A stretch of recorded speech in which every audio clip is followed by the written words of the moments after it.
Kleopatra VII Filopator lahir pada tahun 69 sebelum Masehi di Alexandria, Mesir. Ia adalah putri dari Ptolemy XII Auletes dan merupakan bagian dari dinasti Ptolemaic yang merupakan keturunan dari salah satu jenderal Alexander the Great. Dinasti ini telah memerintah Mesir sejak penaklukan Alexander pada abad keempat sebelum Masehi. Kleopatra tumbuh dalam lingkungan yang kaya akan kebudayaan Helenistik dan ia mendapat pendidikan yang sangat baik. Kleopatra dikenal fasih dalam beberapa bahasa, termasuk bahasa Yunani, Latin, dan bahasa Mesir, yang membuatnya berbeda dari banyak penguasa Ptolemaic lainnya yang biasanya hanya berbicara bahasa Yunani. Pada tahun 51 sebelum Masehi, setelah kematian ayahnya Ptolemy XII, Kleopatra naik tahta bersama adiknya Ptolemy XIII, yang saat itu masih sangat muda. Sesuai tradisi keluarga Ptolemaic, Kleopatra menikah dengan Ptolemy XIII untuk memperkuat klaimnya atas tahta.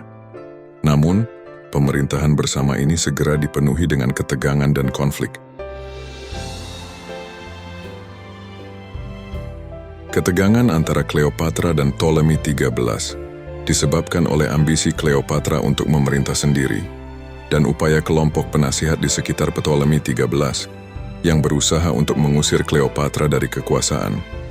Pada tahun 48 sebelum Masehi, ketegangan ini memuncak ketika Kleopatra dipaksa melarikan diri dari Alexandria dan mencari perlindungan di wilayah yang lebih aman. Selama masa pengasingan ini, Kleopatra mulai merencanakan cara untuk merebut kembali kekuasaannya. Kesempatan datang ketika Julius Caesar tiba di Alexandria, mengejar Pompei, musuh politiknya dalam perang saudara Romawi.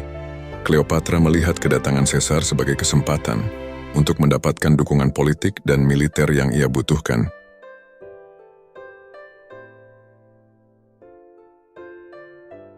Kleopatra berhasil menyelinap masuk ke istana dengan bantuan seorang pelayan yang membungkusnya dalam karpet atau kantong linen untuk menghindari penjaga istana.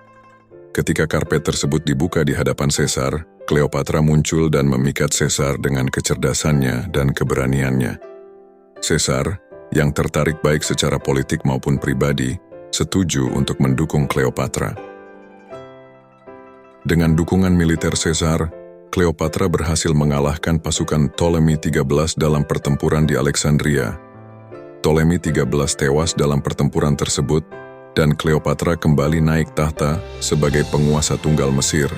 Namun, untuk menjaga stabilitas politik, ia menikah dengan adik laki-lakinya yang lain, Ptolemy XIV, yang juga masih sangat muda.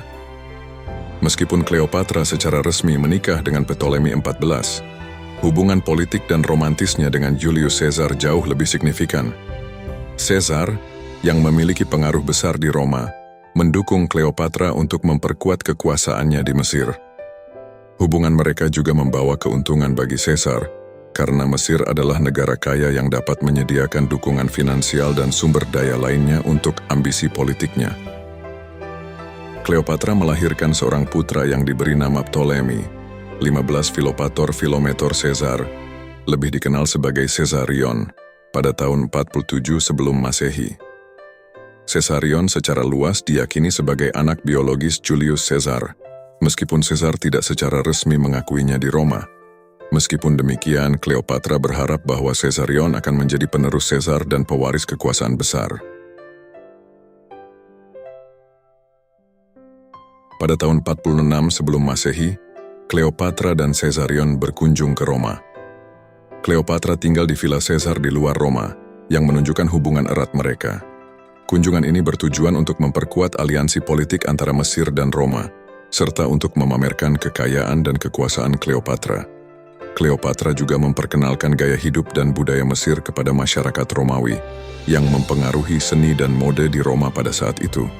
Namun, kehadiran Kleopatra di Roma juga menimbulkan kontroversi. Banyak senator Romawi tidak menyukai pengaruhnya terhadap Caesar, dan mereka khawatir bahwa Caesar mungkin berencana untuk menjadikan dirinya sebagai raja, sebuah ide yang sangat tidak populer di Republik Romawi. Kleopatra dianggap sebagai ancaman oleh beberapa kalangan politik di Roma karena potensinya untuk menggoyahkan keseimbangan kekuasaan. Pada tanggal 15 Maret 44 sebelum Masehi, Julius Caesar dibunuh oleh sekelompok senator yang dipimpin oleh Brutus dan Cassius. Pembunuhan ini menciptakan kekacauan politik di Roma dan mempengaruhi situasi Cleopatra di Roma. Setelah kematian Caesar, Cleopatra segera kembali ke Mesir untuk mengamankan posisinya dan melindungi putranya, Caesarion. Tidak lama setelah kembalinya Cleopatra ke Mesir, Ptolemy XIV meninggal secara misterius pada tahun 44. Sebelum Masehi, kemungkinan besar diracuni atas perintah Cleopatra. Dengan kematian Ptolemy XIV, Cleopatra mengangkat Caesarion yang masih bayi sebagai rekan penguasanya, mengukuhkannya sebagai Ptolemy XV. Setelah kematian Julius Caesar pada tahun 44 sebelum Masehi, Republik Romawi terjerumus ke dalam kekacauan politik. Kekuasaan terpecah antara berbagai faksi yang berjuang untuk kendali. Salah satu tokoh utama dalam periode ini adalah Mark Antony, seorang jenderal dan politisi Romawi yang merupakan sekutu dekat Caesar. Cleopatra pertama kali bertemu Mark Antony pada tahun 41. Sebelum Masehi, ketika Antony memanggil Cleopatra ke Tarsus, sebuah kota di Asia Kecil, sekarang Turki, untuk menjelaskan kesetiaannya dan dukungannya dalam konflik yang sedang berlangsung di Roma. Antony, yang saat itu adalah salah satu dari triumvirs, 3 pemimpin utama yang menguasai Republik Romawi setelah kematian Caesar, membutuhkan dukungan Cleopatra untuk mengamankan sumber daya dan kekayaan Mesir untuk perang yang akan datang melawan Parthia dan saingannya di Roma. Cleopatra merencanakan pertemuannya dengan Antony dengan sangat hati-hati.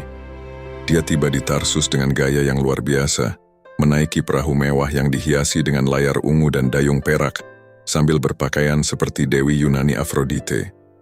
Penampilan ini dirancang untuk memukau Antony dan menekankan kekayaan serta keanggunan Cleopatra. Strategi ini berhasil. Antony terpesona oleh Cleopatra dan segera jatuh cinta padanya. Hubungan Cleopatra dan Antony segera berkembang menjadi hubungan romantis dan aliansi politik yang kuat. Antony menghabiskan musim dingin tahun 41 sebelum Masehi di Alexandria bersama Cleopatra, di mana mereka merayakan kemenangan dan merencanakan langkah-langkah politik mereka selanjutnya. Cleopatra melihat Antony sebagai penerus Caesar yang sah dan sebagai sekutu penting dalam mempertahankan kekuasaannya di Mesir. Pada tahun 40 sebelum Masehi, Cleopatra melahirkan sepasang anak kembar, Alexander Helios dan Cleopatra Selene II, yang semakin menguatkan hubungan mereka. Anak-anak ini menandakan penyatuan simbolis antara Mesir dan Roma.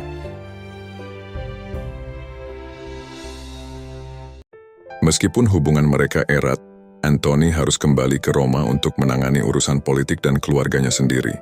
Di Roma, Antony menikahi Octavia, saudara perempuan Octavian, kelak menjadi Augustus, untuk memperkuat aliansinya dengan salah satu pesaing terkuatnya. Namun meskipun menikah dengan Octavia, Antony tetap mempertahankan hubungan dengan Cleopatra dan kembali ke Mesir beberapa tahun kemudian. Pada tahun 37 sebelum Masehi, Antony dan Cleopatra bertemu lagi di Antiochia. Antony memberikan wilayah-wilayah luas di timur kepada Cleopatra dan anak-anak mereka dalam apa yang dikenal sebagai Donations of Alexandria. Ini termasuk wilayah-wilayah yang sebelumnya dikuasai oleh Roma, sebuah tindakan yang membuat marah banyak orang di Roma dan memperburuk hubungan Antony dengan Octavian. Ketegangan antara Antony dengan dukungan Cleopatra dan Octavian akhirnya memuncak dalam perang terbuka. Pada tahun 31 sebelum Masehi, mereka berhadapan dalam pertempuran Actium, sebuah pertempuran laut besar di lepas pantai Yunani. Pasukan Octavian, dipimpin oleh Agrippa, mengalahkan armada Antony dan Cleopatra. Setelah kekalahan di Actium, Antony dan Cleopatra mundur ke Alexandria. Pada tahun 30 sebelum Masehi, Octavian menyerbu Mesir. Dalam menghadapi kekalahan yang tak terelakkan, Antony dan Cleopatra memilih untuk mengakhiri hidup mereka sendiri. Antony tewas dengan jatuh pada pedangnya sendiri, sementara Cleopatra diduga meninggal akibat gigitan ular berbisa.